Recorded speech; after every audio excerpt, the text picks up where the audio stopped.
ونؤمن به ونتوكل عليه ونعوذ بالله من شرور أنفسنا ومن سيئات أعمالنا من يهد الله فلا مضل له ومن يضلله فلا هادي له ونشهد أن لا إله إلا الله وأن سيدنا وسندنا وحبيبنا وطبيبنا وطبيب أرواحنا محمدا عبد الله ورسوله الذي أرسل رسوله بالحق بشيرا ونذيرا وداعيا بإذن الله وسراجا وقمرا منيرا فقد قال الله تعالى وتبارك في كلامه المجيد وفي فرقانه الحميد أعوذ بالله من الشيطان الرجيم بسم الله الرحمن الرحيم شهر رمضان الذي أنزل فيه القرآن هدى للناس وبينات من الهدى والفرقان فمن شهد منكم الشهر فليصم ومن كان منكم مريضا أو على سفر فعدة من أيام أخر يريد الله بكم العسر ولتكملوا العدة ولتكبروا الله على ما هداكم ولعلكم تشكرون وقال النبي صلى الله عليه وسلم عن جابر بن رضي الله تعالى عنه قال كان النبي صلى الله عليه وسلم إذا كان يوم عيد خلف الطريق إن الله وملائكته يصلون على النبي يا أيها الذين آمنوا صلوا عليه وسلموا تسليما صلى الله على محمد صلى الله عليه وسلم صلى الله على محمد صلى الله عليه وسلم আসলে আমরা কিছু সময় একটু জিকির করে নিই লা ইলাহা ইল্লাল্লাহ লা ইলাহা ইল্লাল্লাহ লা ইলাহা ইল্লাল্লাহ লা ইলাহা ইল্লাল্লাহ লা ইলাহা ইল্লাল্লাহ লা ইলাহা ইল্লাল্লাহ লা ইলাহা ইল্লাল্লাহ লা ইলাহা ইল্লাল্লাহ লা ইলাহা ইল্লাল্লাহ লা ইলাহা ইল্লাল্লাহ লা ইলাহা ইল্লাল্লাহ লা ইলাহা ইল্লাল্লাহু মুহাম্মাদুর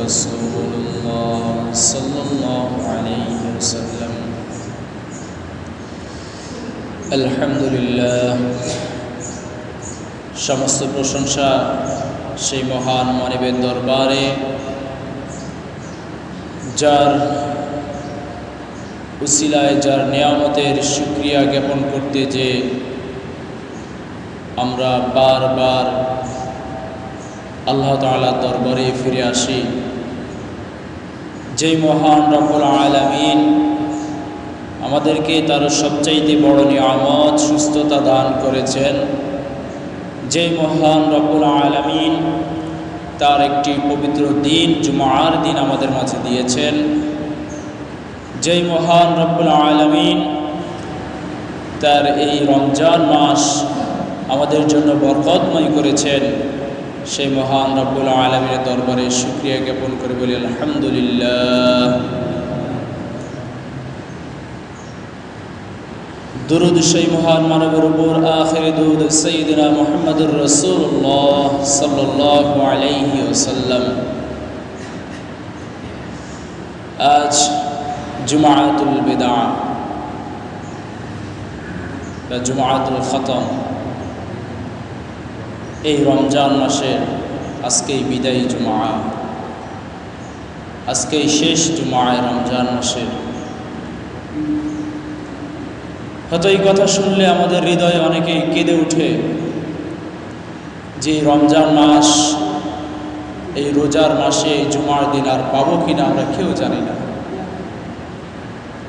এটা আসলে আমাদের জন্য অনেক কষ্টদায়ক যে জুমার দিনে ফজিলত তো আমরা জানি, তারপরও রমজান মাসের জুমার দিনে ফজিলত কতটা বরকতময়। রাসূল করিম সাল্লাল্লাহু আলাইহি ওয়াসাল্লাম বর্ণনা করছেন, যদি কোনো ব্যক্তি এই জুমার দিনে, রমজান মাসের জুমার দিনের ফজিলত সম্পর্কে যদি পরিপূর্ণ জানতে পারত, তাহলে সে কখনোই এই জুমার দিনে সে মসজিদ ছেড়ে ফজর থেকে মাগরিব পর্যন্ত কখনোই সে যেতে পারত না। সুবহানাল্লাহ, ফজর থেকে শুরু করে মাগরিব পর্যন্ত সে মসজিদ ছেড়ে যেতে পারত না।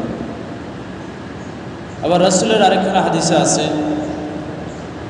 যে মানুষ যদি জানতে পারত জুমার দিনে কি পরিমাণে সওয়াব বা কি পরিমাণে পুণ্য রয়েছে, এটা যদি মানুষ জানতে পারত, তাহলে মসজিদে ঢোকার জন্য মানুষ লটারি করত। মসজিদে ঢোকার জন্য লটারি করত যে কে আগে ঢুকবে, কে আজকে মসজিদে নামাজ পড়বে। তাহলে কতটা গুরুত্বপূর্ণ এই জুমার দিন। কিন্তু আমাদের আফসোস, আমরা জুমার দিনকে উপলব্ধ করতে পারি না। আমরা জুমার দিনকে যে একটা নিয়ামত, এই নিয়ামত হিসেবে আমরা নিতে পারি না। এটা আমাদের জন্য বড় আফসোস। আল্লাহ তাআলা আমাদেরকে সেই বুঝ দান করুক, আল্লাহুম্মা আমিন। আমি সূরাতুল বাকারা থেকে 185 নম্বর আয়াত তেলাওয়াত করেছি আপনাদের মাঝে। 85, 86 এবং 87 তিনটা আয়াতের উপর আলোচনা করব। আল্লাহ তাআলা সেই তৌফিক দান করুক, আল্লাহুম্মা আমিন। মহান রব্বুল আলামিন কুরআনুল কারীমের সূরাতুল বাকারার ভিতরে বর্ণনা করে বলছেন, শাহরু রমাদান আল্লাযী উনজিলা ফীহিল কুরআন হুদাল লিন-নাস ওয়াল ফুরকান। রব্বুল আলামিন বর্ণনা করে বলছেন, শাহরু রমাদান আল্লাযী উনজিলা ফীহিল কুরআন। শাহরু, আর আমি মাসকে, রমাদান রমজান মাসকে, আল্লাযী উনজিলা ফীহিল কুরআন, কুরআন অবতীর্ণের মাস হিসাবে আমি নিযুক্ত করেছি। সুবহানাল্লাহ। এবং এই কুরআনকে আমি রমজান মাসে কি করেছি? নাজিল করেছি। হুদাল লিন-নাস, একমাত্র মানুষের জন্য, ওয়া বাইয়িনাতিন মিনাল হুদা ওয়াল ফুরকান, এবং সুস্পষ্ট প্রমাণিত করার জন্য, যা সত্য যা মিথ্যা দুটা পার্থক্য করার জন্য আল্লাহ তাআলা প্রেরণ করেছেন। সুবহানাল্লাহ। তাহলে আল্লাহ তাআলা নিজে বলতেছেন যে এটা আমাদের জন্য প্রেরণ করেছেন। আর প্রেরণ করেছেন কেন?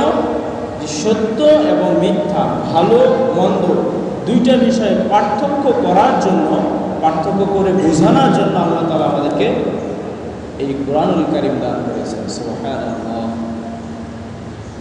অতঃপর আল্লাহ তাআলা বলতেছেন, ফামান শাহিদা মিনকুম শাহরা ফালিয়াসুম। ফামান, অতঃপর যে ব্যক্তি, শাহিদা এই মাসটা পাবে, মিনকুম শাহর এই মাসটি যেই বান্দা পাবে সে যেন অবশ্যই ফালিয়াসুম, অবশ্যই সে যেন এই মাসে রোজা পালন করে, সিয়াম পালন করে। এটা কার কথা? আল্লাহর কথা। তাহলে আল্লাহ তাআলা নিজেই আদেশ করলেন যে এই রমজান মাসটি পাবে সে যেন অবশ্যই সিয়াম পালন করে। এখন আমরা অনেকে সিয়াম পালন করতে যে আমরা তো অনেকে অসুস্থ হই, হওয়াটাই স্বাভাবিক। বিভিন্ন রোগে রোগাক্রান্ত হই বা বিভিন্ন বিপদ আমাদের সামনে আসে, বিধায় আমরা রোজা রাখতে পারি না। অথবা আমরা অনেক সময় সফরে বের হই, সেই সফরে থাকাকালীন আমরা রোজা রাখতে আমাদের জন্য কষ্ট হয়। সেই ক্ষেত্রেও আল্লাহ তাআলা আমাদের জন্য বিধান দিয়েছেন। সুবহানাল্লাহ। পরের অংশ আল্লাহ তাআলা বলতেছেন, ওমান কানা মারিদান আও আলা সাফারিন ফাইদ্দাতুন মিন আইয়ামিন উখর। ওমান, আর যে ব্যক্তি, কানা মারিদান, যে ব্যক্তি অসুস্থ হয়ে গেল, আও আলা সাফারিন, এবং সফরে বের হলো, সে যদি ইচ্ছা করে, অসুস্থ অবস্থায় রোজা রাখতে পারছে না, সফর অবস্থায় রোজা রাখতে পারছে না, অবশ্যই সে যেন ফাইদ্দাতুন মিন আইয়ামিন উখর, সেই যেই সংখ্যাটা তারা রোজা রাখতে পারে নাই, 5টি 10টি 2টি 3টি, যেই সংখ্যাটা সে রোজা রাখতে পারে নাই, সে যেন অবশ্যই রমজানের পরবর্তী সময় আদায় করে নেয়। সুবহানাল্লাহ, সুবহানাল্লাহ বলবেন না? অবশ্যই সে যেন রমজানের পরবর্তী সময়ে আদায় করে নেয়। এটা আল্লাহ তাআলা কত বড় নিয়ামত। আবার রাসূল সাল্লাল্লাহু আলাইহি ওয়াসাল্লাম বলেছেন, যদি কোনো বান্দা ইচ্ছাকৃতভাবে একটা রোজা মিস করে বা একটা রোজা আদায় না করে, তাহলে তার জন্য 60টি রোজা এক আধারে রাখতে হবে। এটা কি আমাদের দ্বারা সম্ভব? বলেন। 2টা মাস যদি একটা রোজা আবার মাঝখানে যদি ছেড়ে যায়, আবার পুনরায় আবার 60টি রোজা রাখতে হবে। এটা কখনো সম্ভব? সম্ভব। এই জন্যে আমাদের জন্য অতি সহজ করে দিয়েছেন। এটা আমাদেরকে জানতে হবে, আমাদেরকে বুঝতে হবে। যখন আমরা এই অনুযায়ী আমল করব, তখন আমাদের জন্য এটা সঠিক হবে। আমরা যদি ইচ্ছাকৃতভাবে আমলটা যদি ছেড়ে দিই, ইচ্ছাকৃতভাবে যদি রোজা যদি ছেড়ে দিই, তাহলে আমাদের জন্য কতটা গুনাহের কাজ হবে। একবার কল্পনা করে দেখেন কতটা কষ্টজনক। তারপরেও আল্লাহ তাআলা আমাদের জন্য সুযোগ দিয়েছেন, যে ব্যক্তি অসুস্থ, যে ব্যক্তি মুসাফির, সে ইচ্ছা করলে তার যদি কষ্ট হয়, তাহলে সে রোজা না রেখে পরবর্তী সময় যেই সংখ্যাটা সে বাদ দিয়েছে, সেই সংখ্যাটা রমজানের পরে আদায় করে নেবে। সুবহানাল্লাহ। অতঃপর আল্লাহ তাআলা আবার আমাদের জন্য বর্ণনা করে বলছেন, ইউরিদুল্লাহ, আর আল্লাহ তাআলা কখনোই চান না, বিকুম, আমাদের জন্য আল্লাহ তাআলা কখনোই চান না, ইউসরা, যেটা আমাদের জন্য সহজ সেটাই আল্লাহ তাআলা চান। আমাদের জন্য যেটা সহজ সেটা আল্লাহ তাআলা কি চান, বান্দারা এটা করুক, এটা আল্লাহ তাআলা চাওয়া, আল্লাহ তাআলা এটাই চান। ওয়ায়ুরিদু বিকুমুল উসরা, আর আল্লাহ তাআলা এটা চান না, বিকুমুল উসরা, তোমাদের জন্য উসরা, যেটা হচ্ছিল কঠিন, যেটা তোমার জন্য কঠিন, এটা আল্লাহ তাআলা কখনোই চান না। তাহলে আল্লাহ তাআলা যেটা আমাদের জন্য সহজ সেটাই আমাদেরকে বিধান করে দিয়েছেন, আর এটাই যদি আমরা মানতে পারি তাহলে আমাদের জীবন পূর্ণ। অতঃপর আল্লাহ তাআলা বলতেছেন, ওয়ালিতুকমিলুল ইদ্দাতা ওয়ালিতুকাব্বিরুল্লাহা আলা মা হাদাকুম ওয়া লাআল্লাকুম তাশকুরুন। ওয়ালিতুকমিলুল ইদ্দাতা, আর তোমরা তা পরিপূর্ণ করো, ইদ্দাতা, যে সংখ্যাটা তোমরা বাদ দিয়েছো সেই সংখ্যাটা তুমি পরিপূর্ণ করো। ওয়ালিতুকাব্বিরুল্লাহ, আর তোমরা আল্লাহ তাআলার বড়ত্ব ঘোষণা করো। আলা মা হাদাকুম, আল্লাহ তাআলা তোমাদেরকে যে হিদায়াত দান করেছে, তোমাদেরকে যে হিদায়াত দিয়েছিল, সেই হিদায়াতে তোমরা বড়ত্ব ঘোষণা করো। ওয়া লাআল্লাকুম তাশকুরুন, অবশ্যই তোমরা তার শুকরিয়া আদায় করতে পারবে। অবশ্যই তোমরা তার শুকরিয়া আদায় করতে পারবে। তাহলে এটা আল্লাহ তাআলা আমাদেরকে জানিয়ে দিয়েছেন যে আমাদের যে রোজাগুলো বাকি থাকবে সেগুলো আমরা যেন পরিপূর্ণভাবে আদায় করি, এবং আল্লাহ তাআলা আমাদেরকে যে কবুল করেছেন আমাদেরকে যে এই রমজান মাসে রোজা রাখার তৌফিক দান করেছেন, এর শুকরিয়া আমাদের আদায় করতে হবে। এটা আল্লাহ তাআলার আদেশ, এর শুকরিয়া আমাদের অবশ্যই আদায় করতে হবে। অতঃপর আল্লাহ তাআলা পরের আয়াতে আল্লাহ তাআলা বর্ণনা করে বলছেন, ওয়াইদা সাআলাকা ইবাদি আন্নী ফাইন্নী করিব। আর এই আয়াতটা ওই সময় নাযিল হয়েছিল জৈন কিছু ব্যক্তি রাসূল করিম সাল্লাল্লাহু আলাইহি ওয়াসাল্লামের কাছে এসে রাসূল করিম সাল্লাল্লাহু আলাইহি ওয়াসাল্লামকে বলছেন যে, আল্লাহর রাসূল, আল্লাহ তাআলা কি আমাদের সন্নিকটে, আমাদের কাছে, কতটা কাছে? যদি আল্লাহ তাআলা আমাদের কাছে হয়, আমাদের সন্নিকটে হয়, তাহলে আমরা আল্লাহ তাআলাকে আস্তে আস্তে ডাকবো, মন দিয়ে ডাকবো, মনে মনে ধীরে ধীরে আল্লাহ তাআলাকে ডাকবো। আর যদি আল্লাহ তাআলা আমাদের কাছ থেকে অধিক দূরে থাকেন, তাহলে আমরা আল্লাহ তাআলাকে জোরে জোরে ডাকবো। তখনই আল্লাহ তাআলা এই আয়াতটা নাযিল করেছেন। সুবহানাল্লাহ।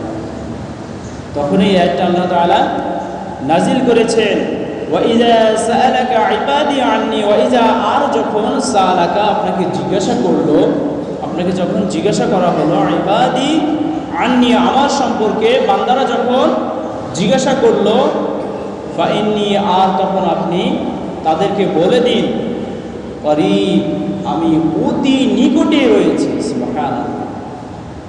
আমি কি রয়েছি? অতি নিকটে রয়েছি। যখন তারা আমাকে যখন ডাকবে, তখনই আমি সাড়া দেব। সুবহানাল্লাহ। পরের অংশে আল্লাহ তাআলা বলতেছেন, উজিবু দাওয়াতাদ দাঈ ইযা দাআন, উজিবু, আর যখন আমি তখনই সাড়া দিব, দাওয়াতাদ দাঈ ইযা দাআন, যখন বান্দারা আমাকে ডাকবে, যখনই ডাকবে তখনই আমি তাকে সাড়া দিব। সুবহানাল্লাহ। এটা কার কথা? কার কথা? আল্লাহর কথা। এটা আল্লাহ নিজেই বলতেছেন যে বান্দা যে অবস্থায়, যখন যে অবস্থায় বান্দা আমাকে যখন ডাক দিবে, সে অবস্থায় আমি তার ডাকে সাড়া দিব। সুবহানাল্লাহ। এটা আল্লাহর ওয়াদা। আমরা যদি আল্লাহ তাআলাকে ডাকার মতো ডাকতে জানি, অবশ্যই আল্লাহ তাআলা তার আমাদের ডাকে অবশ্যই সাড়া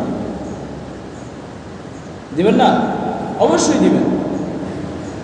কিন্তু আমরা মুমিন বান্দা এমনভাবে ডাকি যে আমরা, আমাদের ডাক আসমানে পৌঁছায় না, আমাদের ডাক আরশে আজিমে পৌঁছায় না।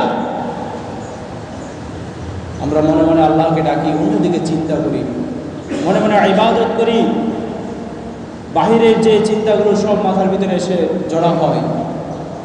যখন সালাতে দাঁড়াই, তখন বাহিরে আজকে কি করলাম, আজকে কাজের কি হিসাব, এই সমস্ত হিসাব, সমস্ত কাজ, পরবর্তী সময় কি করব, এই হিসাবগুলো তখন মাথার ভিতরে আমাদের ঘুরপাক খায়, যার কারণে আমাদের ইবাদতগুলো কবুল হওয়ার শর্ত থাকে না। কিন্তু এই জিনিসগুলো আমাদের মাথা থেকে ঝেড়ে ফেলতে হবে।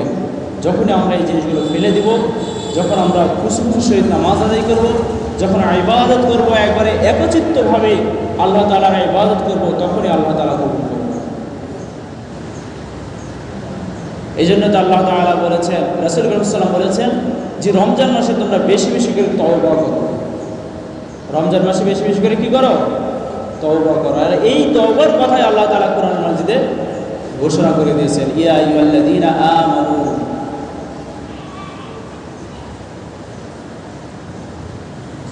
আল্লাহ তাআলা বর্ণনা করে বলছেন যে তোমরা তওবা করবে। কেমন তওবা করবে? তাওবাতান নাসুহা, এমন তওবা করবে যেই তওবার মাধ্যমে আল্লাহ তাআলার সঙ্গে সঙ্গে কবুল করে নেন। সুবহানাল্লাহ। যেই তওবার ভিতরে আল্লাহ ছাড়া আর কেউ থাকবে না, আল্লাহ তাআলা সেটাও ঘোষণা করে দিয়েছেন, সেটাও বর্ণনা করে দিয়েছেন যে কেমন তওবা করবে। এই রমজান মাস আমরা আল্লাহ তাআলাকে ডাকবো। রমজান মাস আমাদের কাছ থেকে শেষ হয়ে গেছে, বিদায় নিয়েছি, অল্প একটু সময় আছে। আজকে জুমার দিন, জুমার দিনে ফজিলত অনেক বেশি। যদি আমরা এই জুমার দিনে আমাদের তওবাগুলো পরিপূর্ণ করতে পারি, তাহলে রমজান মাস আমাদের জন্য সার্থক হবে। আল্লাহ তাআলা রমজান মাস, এর আগে বলেছি, রমজান মাস আমাদেরকে দিয়েছেন একমাত্র আমাদের কিসের জন্য? পরিশুদ্ধ করার জন্য। এর থেকে শিক্ষা গ্রহণ করার জন্য। যে আপনি একটা জিনিস চিন্তা করেন, সারাদিন রোজা রাখছেন, আপনার ভিতরে কত ভয় যে আমি যদি দুপুরে বা বিকালে একটু পানি খাই তাহলে আল্লাহ তাআলা দেখবেন। কত বড় বিশ্বাস আপনার উপরে রয়েছে, চিন্তা করতে পারেন যে আপনি কত বড় বিশ্বস্ত ব্যক্তি, আল্লাহকে কতটা ভালোবাসেন, যে আপনি এটা চিন্তা করছেন যে আমি যদি কোনো কিছু খাই তাহলে আল্লাহ তাআলা আমাকে দেখে ফেলবেন, আমার রোজা হবে না। তাহলে এর দ্বারা বোঝা যায় আমাদের ভিতরে ঈমান রয়েছে। আমাদের ভিতরে কি রয়েছে? ঈমান এখনো জীবিত আছে। কিন্তু আমরা রোজা যেমনিভাবে ফরজ ভাবি, সেমনিভাবে অন্যান্য ইবাদতগুলোকে ফরজ মনে করি না। এটাকে যেরকমভাবে আমরা বিশ্বাস করি, তেমনিভাবে কোরআনুল কারীমকে আমাদের বিশ্বাস করতে হবে, তেমনিভাবে সালাতকে বিশ্বাস করতে হবে, জিকিরকে বিশ্বাস করতে হবে। এভাবে করে আল্লাহ তাআলা যে আদেশগুলো দিয়েছেন সেই আদেশগুলোকে বিশ্বাস করতে হবে। আর আল্লাহ তাআলা এটাও ওয়াদা করেছেন যে আল্লাহ তাআলা যখন ডাকবে, আমরা যখন বান্দা আল্লাহকে ডাকবো, তখন আল্লাহ তাআলা আমাদের ডাকে সাড়া দিবেন। এরপর আল্লাহ তাআলা কি বলছেন জানেন? এরপরে আল্লাহ তাআলা বর্ণনা করে বলতেছেন, ফালইস্তাজিবু লি ওয়া লিউমিনু বি লাআল্লাকুম ইয়ারশুদুন। ফালইস্তাজিবু লি, কাজেই তারাও যেন আমার ডাকে কি করে? সাড়া দেয়। লি, আমার ডাকে, আল্লাহ তাআলা নিজে বলতেছেন যে কাজে তারাও যেন আমার ডাকে সাড়া দেয়। ওয়া লিউমিনু বি লাআল্লাকুম ইয়ারশুদুন, আর অবশ্যই তারা যেন ঈমান আনয়ন করে বি, আমার প্রতি, লাআল্লাকুম ইয়ারশুদুন। অতএব যদি তারা আমার প্রতি ঈমান আনয়ন করে, তারা সঠিক পথে পরিচালিত হবে। সুবহানাল্লাহ, চিন্তা করতে পারেন। আল্লাহ তাআলা নিজে আবার বর্ণনা করে বলছেন যে আমি যেভাবে তার ডাকে সাড়া দিব, সেও যেন আমার ডাকে সাড়া দেয়। সুবহানাল্লাহ। তাহলে এখন আপনি বলি যে এত দোয়া করি আল্লাহ তাআলার কাছে, যে আমাদের দোয়া কবুল হয় না কেন? অনেকে ইবাদত করি, আল্লাহ তাআলা যা বলে তাই তো করি, কিন্তু তারপর আমাদের দোয়া কবুল হয় না কেন? তাহলে এখন চিন্তা করেন, আল্লাহ তাআলা যে ঘোষণা দিলেন যে আল্লাহ তাআলা তখনই দোয়া কবুল করবেন, তখনই মুত্তাকী হিসাবে আল্লাহ তাআলা গ্রহণ করবেন, যখন আল্লাহ তাআলার ডাকে বান্দারা সাড়া দেবে। আল্লাহ তাআলার ডাকে বান্দারা যখন সাড়া দেবে, তখনই আল্লাহ তাআলা আমাদেরকে সেই মুত্তাকী হিসাবে আমাদেরকে তৈরি করবেন, আমাদেরকে মুত্তাকী হিসাবে পথে পরিচালিত করবেন। সুবহানাল্লাহ। আল্লাহ তাআলা আমাদেরকে বোঝার মতো তৌফিক দান করুন। অতঃপর পরের আয়াতে আল্লাহ তাআলা 87 নম্বর আয়াতে বর্ণনা করে বলছেন, উহিল্লা লাকুম লাইলাতাস সিয়ামি রাফাসু ইলা নিসাইকুম। উহিল্লা, আর তোমাদের জন্য হালাল করা হয়েছে, লাকুম, তোমাদের জন্য, লাইলাতাস সিয়াম, এই সিয়ামের রাতকে তোমাদের জন্য হালাল করা হয়েছে, রফাসা, সহবাস, ইলা নিসাইকুম, তোমাদের স্ত্রীদের সাথে। এই রোজার রাতে, রোজা রমজান বা সিয়ামের রাতে তোমাদের জন্য হালাল করা হয়েছে। এই আয়াতটা নাযিল হয়েছিল ইসলাম সূচনা লগ্নে। তখন নিয়ম ছিল যে ইফতার যখন করত, মাগরিবের পরে যখন ইফতারি করত, এই ইফতার থেকে শুরু করে রাত্রে শোয়ার আগ পর্যন্ত এতটুকু সময় স্ত্রীর সাথে সহবাস, খাওয়া দাওয়া, সম্পূর্ণ এতটুকু টাইম ছিল। মানে বিষয়টা বুঝতে পারছেন? মাগরিব থেকে শুরু করে ঘুমানোর আগ পর্যন্ত আপনার সেহরি, ইফতার, এতটুকু সময় স্ত্রী সহবাস, এতটুকু সময়ের ভিতরে আগে নিয়ম ছিল। অতঃপর ঘুম থেকে শুরু করে একদম পরের দিন ইফতার পর্যন্ত সব কিছু থেকে বিরত থাকতে হতো। এতে করে অনেক সাহাবীদের অনেক কষ্ট হয়ে যেত। এক সাহাবী সারাদিন পরিশ্রম করছেন, পরিশ্রম করে অতঃপর যখন ইফতারের মুহূর্তে বাসায় এসেছেন, এসে বিবিকে জিজ্ঞাসা করেছেন যে খাবারের কিছু আছে কিনা, আমাকে কিছু খাবার খেতে দাও। তখন বিবি বললেন যে ঘরে তো তেমন কোনো খাবার নেই, আমি দেখি কোনো ব্যবস্থা করতে পারি কিনা। এই বলে তিনি ঘর থেকে বের হয়ে গেছেন। অতঃপর কিছু খাবার নিয়ে আসলেন, এসে দেখলেন যে তিনি সেই সাহাবা ঘুমিয়ে গেছেন। সাহাবা কি করেছেন? ঘুমিয়ে গেছেন। তো যেহেতু সেই নিয়ম ছিল, তো ঘুমিয়ে যাওয়ার পরে উনি আর খাওয়া দাওয়া করেন নাই। পরের দিন দুপুর পর্যন্ত খুব কষ্ট করেছিলেন, দুপুরের পরে বেহুশ হয়ে গেছেন। দুপুরে পরে বেহুশ হয়ে গেছে, হোশ নাই আর। এরপর যখন রাসূলুল্লাহ সাল্লামকে জানানো হলো, তখনই এই আয়াতটা আল্লাহ তাআলা নাজিল করে দিলেন। আবার উমর ফারুক রাদিয়াল্লাহু তাআলা আনহু, ওই সময়ে যখন এই নিয়ম ছিল, তখন উমর ফারুক রাদিয়াল্লাহু তাআলা আনহু রাসূল করিম সাল্লাল্লাহু আলাইহি ওয়াসাল্লামের কাছ থেকে বাড়িতে যেতে দেরি হয়ে গেছে। ইফতারের পরে বাড়িতে যেতে দেরি হয়ে গেছে। তখন বাড়িতে যাওয়ার পরে দেখে যে বিবি ঘুমিয়ে গেছে। অতঃপর উমর ফারুক রাদিয়াল্লাহু তাআলা আনহু বিবিকে বললেন যে আমার ইচ্ছা শক্তি জেগেছে, আমি তোমার সাথে সহবাস করব। তখন বিবি নাকচ করলো, বলল যে না, আমি ঘুমিয়ে গেছি। অতঃপর উমর ফারুক রাদিয়াল্লাহু তাআলা আনহু সেই কাজটি সম্পাদন করলেন। করার পরে পরের দিন রাসূলুল্লাহ সাল্লামের কাছে এসে অনুতপ্ত হলেন যে আল্লাহর রাসূল, আমি এরূপ করেছি। তখনই আল্লাহ তাআলা এই আয়াতটি নাজিল করে ঘোষণা করে দিলেন, ওয়াহিল্লা লাকুম লাইলাতাস সিয়ামি রাফাসু ইলা নিসাইকুম, তোমরা তোমাদের স্ত্রীর জন্য সহবাস হিসাবে তোমাদের জন্য হালাল করা হয়েছে সিয়ামের রাতকে। হুন্না লিবাসুল লাকুম ওয়া আনতুম লিবাসুল লাহুন্না, অতঃপর স্ত্রী তোমাদের পোশাক স্বরূপ এবং তোমরা স্ত্রীর পোশাক স্বরূপ। এটা আল্লাহ তাআলার কথা, সুবহানাল্লাহ।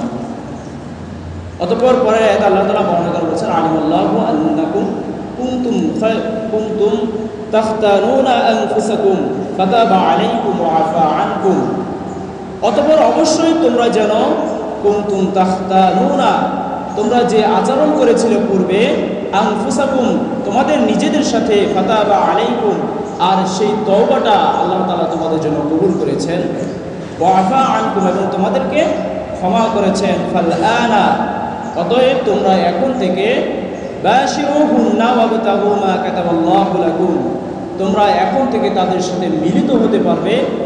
ওয়াবতাগু, আর তোমরা অন্বেষণ করো, মা কাতাবাল্লাহু লাকুম, তোমাদের ভাগ্যে যা লেখা হয়েছে, তোমাদের জন্য আল্লাহ তাআলা যা লিখেছেন তোমরা তা অন্বেষণ করো, তোমরা খুঁজো, তা বের করে দাও। কুলু ওয়াশরাবু, অতঃপর আল্লাহ তাআলা বলতেছেন তোমরা খাও এবং ওয়াশরাবু, পান করো, হাত্তা ইয়াতাবায়্যানা লাকুমুল খাইতুল আবইয়াদু, তোমরা ততক্ষণ পর্যন্ত পানাহার করো, ততক্ষণ পর্যন্ত আহার করো যতক্ষণ পর্যন্ত আকাশের শুভ্র রেখা পর্যন্ত না হয়, ততক্ষণ পর্যন্ত তোমরা পানাহার করো। মিনাল খাইতিল আসওয়াদি মিনাল ফাজর, ফজরের আগে যে উষার যেটা বলা হয় সেই পর্যন্ত তোমরা পানাহার করো। সুম্মা আতিমুস সিয়াম ইলাল লাইল, এবং তোমরা রোজাকে পরিপূর্ণ করো রাত পর্যন্ত। ওয়ালা তুবাশিরুহুন্না, আর তোমরা তাদের সাথে মিলিত হইও না। ওয়া আনতুম আকিফুনা, যখন তোমরা ইতিকাফ অবস্থায় অবস্থান করবে। আর এই বিধানটাও আগে ছিল, যখন ইতিকাফ করতো তখন স্ত্রীর সাথে সহবাস করা বৈধ ছিল। এই জন্য আল্লাহ তাআলা এই আয়াতটাও নাজিল করেছেন, ফিল মাসাজিদ, তোমরা যখন মসজিদে অবস্থান করবে, মসজিদে ইতিকাফ করবে, তোমরা অবশ্যই এটা থেকে বিরত থাকবে। তিলকা হুদুদুল্লাহ, আর এটাই আল্লাহ তাআলার সীমানা। ফালা তাকরাবুহা কাযালিকা ইউবাইয়িনুল্লাহু আয়াতিহি লিন-নাসি লাআল্লাকুম তাত্তাকুন, আর তোমরা যদি এই নির্দেশনা যদি মানতে পারো, অবলম্বন করতে পারো, সেই জন্য আল্লাহ তাআলা তোমাদেরকে এই বিষয়টা জানিয়ে দিয়েছেন, তোমরা সাবধান হতে পারো, এটা আল্লাহ তাআলা তোমাদেরকে জানিয়ে দিয়েছেন। আরেকটি বিষয় আলোচনা করব, সেটা হচ্ছিল, যেহেতু সামনে আর জুমার দিন নাই, আমাদের সামনে ঈদের নামাজ রয়েছে। রাসূল করিম সাল্লাল্লাহু আলাইহি ওয়াসাল্লাম কিছু কিছু বিষয় বলে দিয়ে গেছেন, যেগুলো আসলে আমাদের জন্য করা অত্যন্ত জরুরি, এবং ঈদকে পরিপূর্ণ করা আমাদের জন্য জরুরি। রাসূল সাল্লাল্লাহু আলাইহি ওয়াসাল্লাম এই ঈদের রাতকে, ঈদের রজনী, রাসূল সাল্লাল্লাহু আলাইহি ওয়াসাল্লাম বলেছেন এটা আসলে একটা পরিপূর্ণ রজনী। যে বান্দা যখন সারাদিন কাজ করলো বা একটা সপ্তাহ কাজ করলো, সপ্তাহ কাজ করার পরে মালিক সেই কাজগুলো বুঝে নেয় না, বুঝে নেয় কিনা, এক মাস পরে সেই কাজগুলো বুঝে নেয়। রাসূল সাল্লাল্লাহু আলাইহি ওয়াসাল্লাম এভাবে বর্ণনা করছেন যে যেমনিভাবে মালিক কাজগুলো বুঝে নেয়, আল্লাহ তাআলা ঠিক তেমনিভাবে এই রজনীতে বান্দার হিসাবগুলো বুঝে নেয়। সুবহানাল্লাহ, এই ঈদের রজনীতে বান্দার হিসাবগুলো বুঝে নেয়। এই জন্য বেশি বেশি করে এই রাতে ইবাদত করবেন। এই রাতেরটা একটু ফজিলতপূর্ণ। তওবা যেহেতু আমাদের অবশ্যই করতে হবে, জিকির আজকের এগুলো বেশি বেশি করবেন। অতঃপর ঈদের দিন বাড়ি থেকে বের হয়ে সকাল থেকে ঈদের নামাজ পর্যন্ত সকালে তাকবীর বলবেন জোরে জোরে উচ্চ স্বরে। এটা পুরুষের জন্য উচ্চ স্বরে, বাজারে ঘাটে মসজিদে সব জায়গায় বলতে হবে, আর মহিলাদের জন্য আস্তে আস্তে। আর যারা জাকাতুল ফিতরা আদায় করার নাই, তারা অবশ্যই রাসূলুল্লাহ বলছেন ঈদের একদিন বা 2 দিন আগে এটা হচ্ছে আদায় করা সবচেয়ে উত্তম। তবে ঈদের নামাজের আগ পর্যন্ত এটা আদায় করা যায়, ঈদের নামাজের পরে আর আদায় করার বিধান নেই। অতঃপর রাসূলুল্লাহ সাল্লাল্লাহু আলাইহি ওয়াসাল্লাম বলেছেন যে ঈদের দিন সকালবেলা তোমরা উত্তম রূপে গোসল করো এবং তোমরা সুগন্ধি মাখো এবং উত্তম জামা সুন্দর পোশাক পরিধান করে মসজিদে যাও। মসজিদে যাবে এক রাস্তা দিয়ে আর আসতে হবে আরেক রাস্তা দিয়ে, এটা রাসূলের সুন্নাত। এগুলো যদি আমরা পালন করতে পারি তাহলে আমাদের জন্য অতি ফায়েজ আসবে, অতি যে রমজান মাসের যে ঈদের যে ফল মানে পূর্ণটা সেটা আমাদের জন্য হবে। অতঃপর রাসূলুল্লাহ সাল্লাল্লাহু আলাইহি ওয়াসাল্লাম বলেছেন ঈদের জামাতে তোমরা শামিল হও এবং খুতবাটা মনোযোগ সহকারে শোনো। যেহেতু খুতবা শোনা ওয়াজিব, এটা আমাদের অবশ্যই খুতবাটা মনোযোগ সহকারে শুনতে হবে। আর অবশ্যই যখন আমরা কোলাকুলি করবো তাকাব্বালাহু মিন্না ওয়া মিনকুম, এটা আমরা অবশ্যই পাঠ করব। আল্লাহ তাআলা আমাদেরকে সেই বোঝার তৌফিক দান করুক, আল্লাহুম্মা আমিন। আর ঈদের দিন আমরা এমন কোনো সমাজের ভিতরে এমন অশ্লীলতা বা এমন কোনো কাজ করব না যেটার দ্বারা আমাদের নিজের পরিচয় আমরা নিজে দিয়ে দিই। ঈদের দিনে অনেকে গান বাদ্যযন্ত্র বা হচ্ছে সমাজের ভিতরে অনেক অশ্লীলতার কাজ করে থাকে, তো এইটা আমাদেরকে বিরত রাখতে হবে। আল্লাহ তাআলা আমাদেরকে বোঝানোর তৌফিক দান করুক, আল্লাহুম্মা আমিন ওয়া রাব্বিল আলামিন। আরেকটি এলান, যেহেতু আমাদের ঈদগাহ কমিটি থেকে একটি নোটিশ এসেছে যে আমাদের ঈদের নামাজের সূচি দিয়েছেন। প্রথম জামাত হচ্ছিল সকাল 7:30টা, দ্বিতীয় জামাত হচ্ছিল সকাল 8টা 30 মিনিটে, 8:30টায়। এই দুইটা জামাত অনুষ্ঠিত হবে ইনশাআল্লাহ।